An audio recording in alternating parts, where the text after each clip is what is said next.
Communiqué de la délégation GPS Côte d'Ivoire. Le 19 septembre 2021, s'est tenue une importante réunion de Générations et Peuples solidaires sous la présidence de M. Soro Kibafori Guillaume.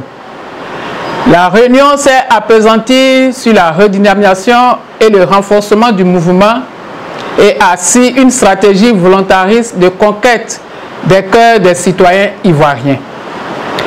Le président de Générations et Peuples solidaires a également donné instruction à tous les organes et à toutes les délégations de se mettre résolument au travail pour achever le maillage complet du territoire ivoirien et se mettre en posture pour gagner l'élection présidentielle. La délégation GPS Côte d'Ivoire assure le président que ses instructions personnelles ainsi que les résolutions issues de la dite réunion seront parfaitement mises en œuvre dans les formes et les délais prescrits.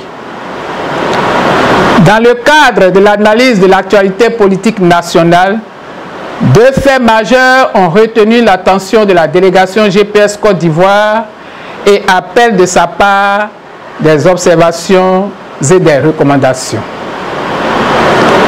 Au titre de la déclaration de fin de collaboration de l'ancien ministre Alain Lobognon, la délégation GPS Côte d'Ivoire prend acte de la déclaration faite par l'ancien ministre Alain Lobognon dans le journal gouvernemental Fraternité Matin, dans laquelle il annonce la fin de sa collaboration politique avec M. Soro Kibafori Guillaume.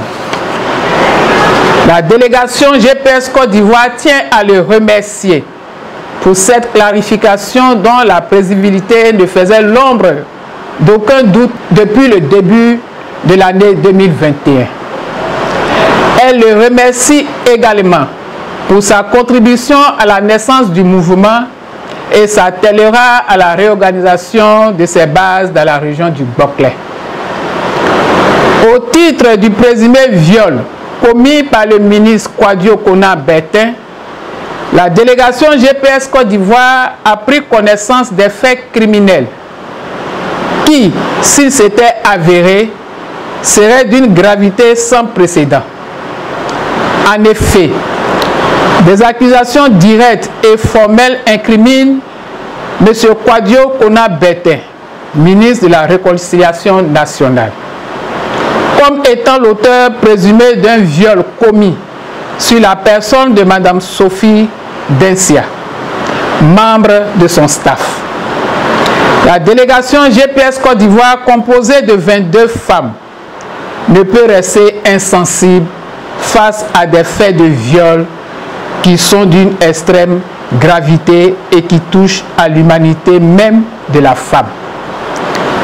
À cet effet, la délégation GPS Côte d'Ivoire demande instamment à l'État de Côte d'Ivoire de prendre les mesures nécessaires pour que toute la lumière soit faite sur cette affaire.